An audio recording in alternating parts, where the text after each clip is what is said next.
Alright, I'm not even gonna say anything.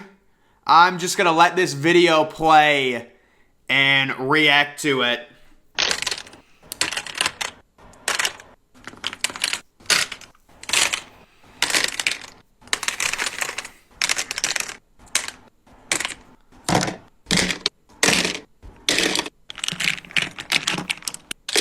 I didn't realize how bad this was.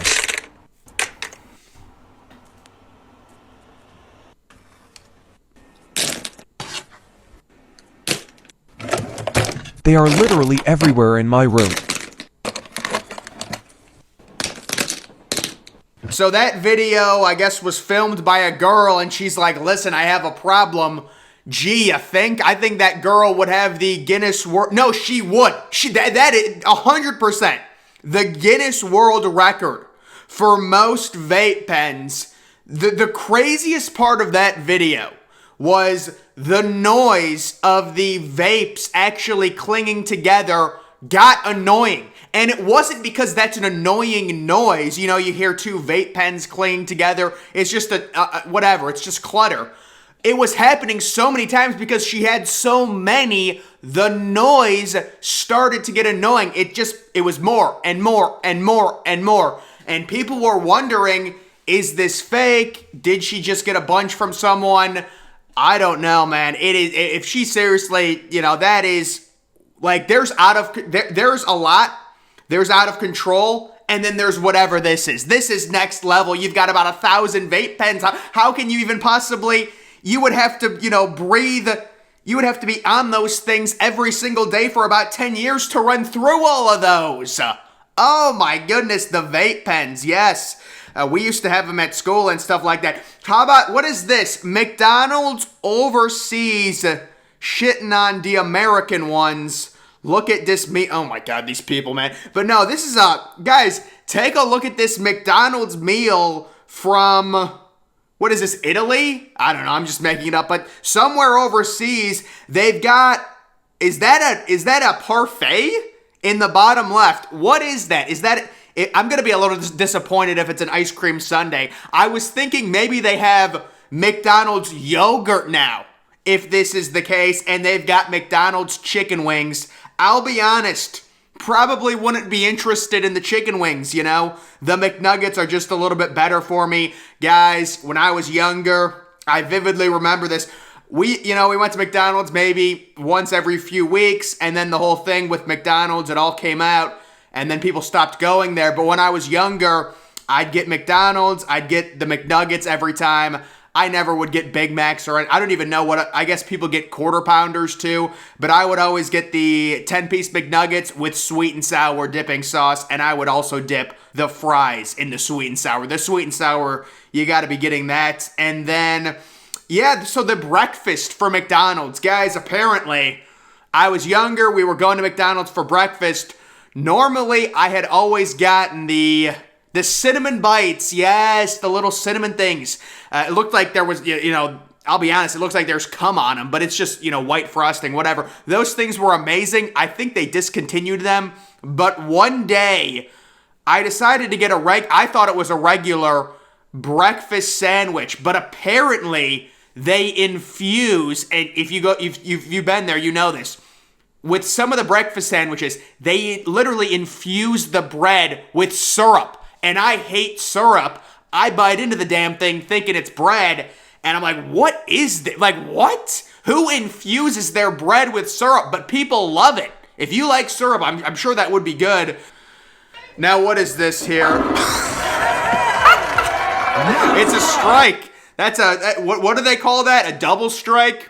What happens when is it a turkey? Is a double strike a turkey? I don't know. I do remember Wii Sports, though. She took everyone out there. And then we've got this. Imagine being old as fuck, opening up Snapchat, seeing 56 years ago today, and it's just you blackout drunk. Yeah, guys, it's interesting.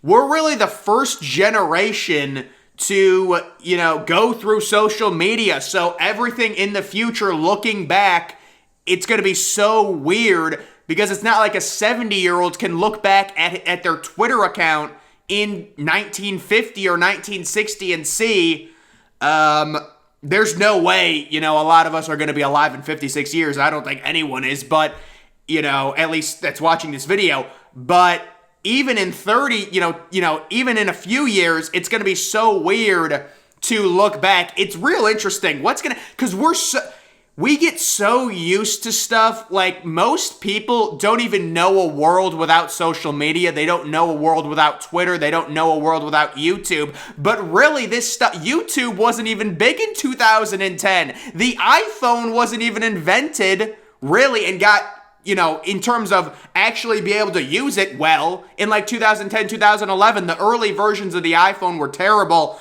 And that's the whole evolution. And now you've got all these young kids getting iPhones, and it's horrible for them. And you've got Apple and all the major players who create these things suppressing horrible studies because these kids looking at their phones, it's not going to be good for you in the future, especially if you're 10 or 11. And something like TikTok, if I had a kid, it's tough because all of the kids are on it. And if you don't let your kid on TikTok, you look like the bad parent. But I'm telling you, if a kid spends, 8 hours on TikTok, let alone all the ridiculous content they're going to see that's not age appropriate. I know they ban stuff on TikTok, but it's really weird. Not only that, but also the attention span issue. These kids are getting inundated. It's every 3 seconds they're getting stimulation in their brain. It kills their attention spans. What kind of effect will that have on kids? They don't want you to know. They just want you to buy another iPad, give it to your son, and let him use it. But yeah, I don't even know if any of this stuff's going to be around in 50 years. Probably not. Yeah, they're talking about doing the Neuralink and stuff, which I think is ridiculous, Neuralink and stuff like that. But how about this? We've got people spending 14 hours waiting in a line in England to see Queen Elizabeth's coffin. Waiting 14 hours in a line. But I was just thinking, could you imagine waiting 14 hours to see somebody that's dead? Oh my goodness, I can't. Maybe someone could. I wonder how many people would do that. Like, let's just say I'm not going to say anyone because people will be like, but a famous person, a really famous person. I think a lot of people would do that legitimately.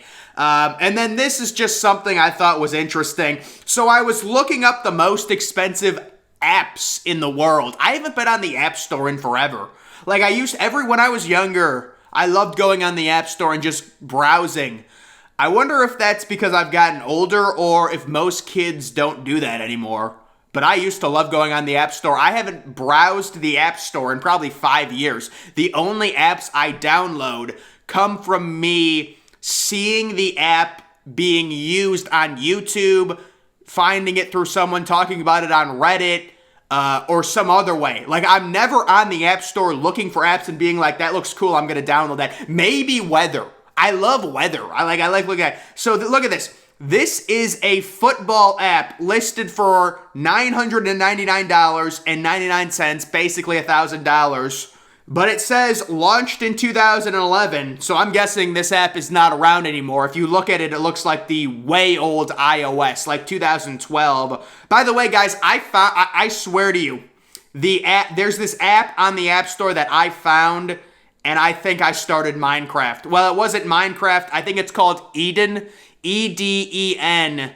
And I swear this was before Minecraft was around, or it was way before then. And I was like, did I invent Minecraft? Because I was on the thing, and it was like, honestly, it was a better version than Minecraft. It was. At the time, it was a better version. I'm like, I invented Minecraft. Holy crap. But this says launched in I was like, this was like 2009. I was surfing on the App Store. And I also loved the app, what was it? It's the Black Ops Zombies. I love zombies, but you could play it on the mobile. It was the World at War. Derace, Shinonuma, Nachterantone, Verrucht. Yes, I loved that. I remember Sunday night. It's so great. Sunday night at like 9 o'clock, my parents make me go to bed. I would go on that and play a little Derace, and they would only have 24 zombies per round, so I could make it to around like 60. This says launched in 2011. It is developed for the hardcore football fan who wants to keep themselves updated with the stats for all passing leagues. What does that mean? Passing leagues? and upload play-by-play stats via email. Who wrote this? This is not written correctly. The app offers nothing significant in terms of functionality, which is surprising given its expensive price tag. So that's a bunch of gibberish. I think what the app does is it emails you play-by-play of what happened in NFL games or something. Or like, I guess it's for a playbook maybe? I don't know, very odd. But it was $1,000 for this app. And I'm guessing it might be for maybe you're the coach of your kid's 7th grade middle school team and you have to print out play sheets and this helps with that. I'm just speculating. I don't know exactly what it is, but I thought it was interesting for $1,000. But guys, that is going to do it for this video. Make sure you're following me on Twitter. Link to that's always in the description. I'm, of course, the Depressed Ginger. Thank you for watching.